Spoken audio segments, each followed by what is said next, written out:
नमस्कार दोस्तों, मैं आपके अपने चैनल पर आपका स्वागत करती हूँ। आज का जो टॉपिक है वो है सेवारत व्यावसायिक विकास कार्यक्रम की आवश्यकता, need of professional development of post teacher. यानी कि जो हमारा टीचर हैं उस उनमें भी क्या है, व्यावसायिक विकास करना है, प्रोफेशनल डेवलपमेंट करना है। क्यों ज़रूरी है कि क्यों ज़रूरी है ये भी सोचिए कि वो तो क्या है, जॉब आप में आ चुके हैं, फिर भी हमें क्यों आवश्यकता है, ये ज़रूरी थे। यहाँ कुछ पॉइंट्स मैंने लिखा है, जो कि मोस्ट बहुत सारा पॉइंट्स था, लेकिन उसमें से कुछ इम्पोर्टेंट पॉइंट है जो मैंने यहाँ पे लिखा है और उसी को डिस्क्राइब करने का कोशिश करूँगी।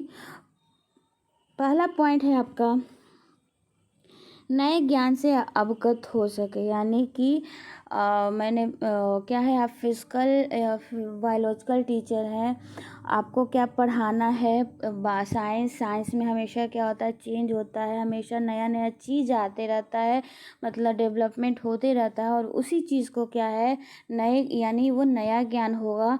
और नए ज्ञान को क्या करना है, अब जब शिक्षक अवगत होगा, जानेगा नए ज्ञान को, तो ही क्या करेगा, वो ज्ञान बच्चों को तक पहुंचाएगा। अब अगर टीचर ही नहीं नए ज्ञान से अवगत है, जानता है, तो क्या वो एक स्टूडेंट अपने बच्चों को नहीं बता पाएगा। इसीलिए क्या है, एक साइंस टीचर को नए ज्ञान से अवगत होना ही चाहिए। सेकंड है आपका, अन्य शिक्षकों के साथ विचारों का आदान प्रदान कर सके। यानी कि अब क्या है, आप जिस प्रोफेशन में रहते हैं, जिस जॉब में रहते हैं, जिस नौकरी में रहते हैं, यानी व्यवसाय करते हैं, उसका एक अपना सर्कल होता है। यानी उस सर्कल में आपका संबंध, आपका रिलेशन अच्छा है, तो आपका प्रोफेशन, आपका जॉब, आपका जो एटीट्यूड है वो अलग अच्छा पॉजिटिव शो करता है। लेकिन अगर आपका आसपास के लोगों के साथ एटीट्यूड आपका अच्छा नहीं है, तो आपका जो इमेज होगा कहीं ना कहीं वो डाउन होगा, नेगेटिव होगा। तो ये क्या है, इस क्षेत्र में भी जो शिक्षक है वो उसको क्या करना है, अपने विचारों को देखिए, क्योंकि सारे टीचर एक जगह इकट्ठे होंगे, सभी के पास अलग अलग विचार होगा एक डेवलपमेंट के लिए। वो जब साथ में बैठेंगे कार्यक्रम के लिए, व्यावसायिक विकास के कार्यक्रम के लिए, तो उस कार्यक्रम में सब अपना अपना राय को रखेंगे। यानी कि नया नया राय आएगा और उससे क्या है, एक कहीं ना कहीं हमारा डेवलपमेंट करने का क्या फ़ायदा होगा। यानी अन्य शिक्षकों के साथ विचारों का आदान प्रदान कर सके। थर्ड है आपका, विभिन्न कार्यक्रम, आयोजनों आदि से विज्ञान विषय की नवीनीकरण की जानकारी प्राप्त कर सके।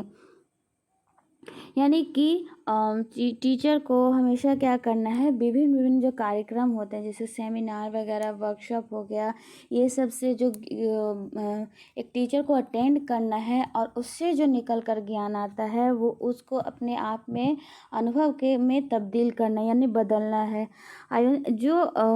और देखिए ना, सेमिनार वर्कशॉप में होता क्या है, वहाँ पे जो करेंट प्रॉब्लम है या फिर कैसे डेवलप किया जाए, इस बारे में डिस्कशन होता है।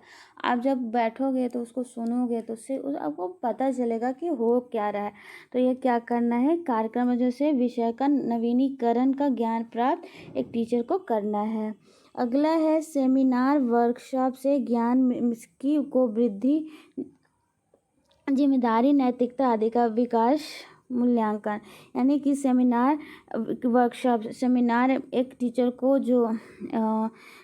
को सेमिनार वर्कशॉप से क्या करना है, अपने ज्ञान को समृद्ध करना है, यानी कि बढ़ाएगा। जब वो अटेंड करेंगे सेमिनार और वर्कशॉप वगैरह, तो क्या होगा, वो अपने आप का ज्ञान को बढ़ाएंगे, जिम्मेदारी, नैतिकता आदि का भी विकास होगा। यानी कि आप कहीं भी आ जाते हो अच्छे जगह पे, तो आप में बहुत सारा पॉजिटिव गुण क्या होता है, डेवलप होता है।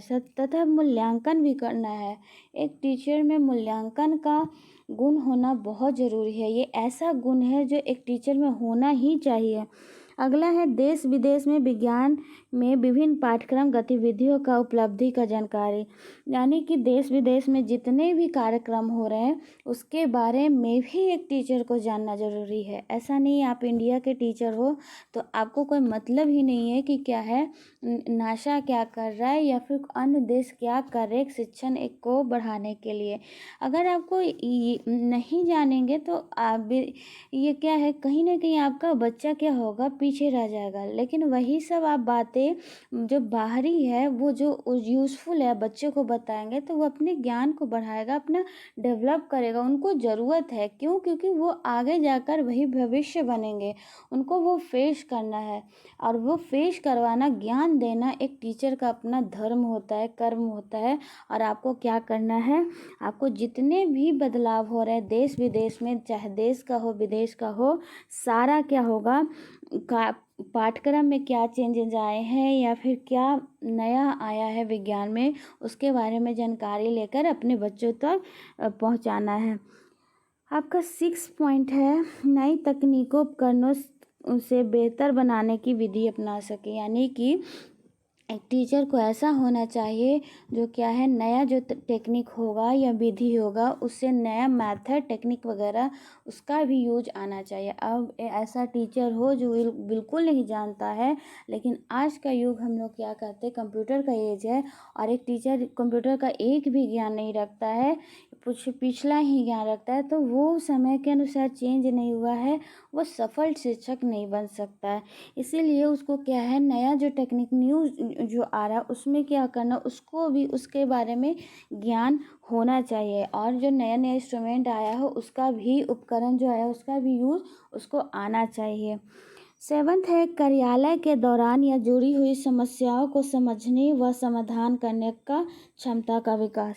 यानी कि टीचर में गुण क्या होने चाहिए, वैसे गुण भी होने चाहिए जो क्या है किसी भी समस्या को वो सॉल्व कर सके, चाहे वो अपने कार्यालय से हो, बच्चे का अगर प्रॉब्लम है वो भी सॉल्व कर सके, अपना टीचिंग लाइन में है वो भी सॉल्व कर सके। ऐसा नहीं है कि प्रॉब्लम आने पर एक टीचर घबरा जाए तो वो क्या होगा सही नहीं होगा, वो उतना सफल नहीं हो पाएगा, यानी कि उस क्षमता का विकास नहीं हो पाएगा। ये कुछ पॉइंट्स थे वो सेवारत व्यावसायिक विकास कार्यक्रम के क्यों आवश्यक है हमारे जीवन में, यानी कि एक पोस्ट टीचर में ये। और ये पॉइंट्स आप बहुत मोस्ट इम्पॉर्टेंट पॉइंट है, इसको आप ध्यान में रखोगे। आई होप ये सब पॉइंट्स आपको समझ में आया होगा। अगर किसी भी प्रकार का भी दिक्कत है किस पॉइंट्स को समझने में तो प्लीज़ आप कमेंट बॉक्स में पूछ सकते हैं। अगर वीडियो पसंद आया होगा तो प्लीज़ लाइक शेयर और सब्सक्राइब कीजिएगा। Thank you and have a good day.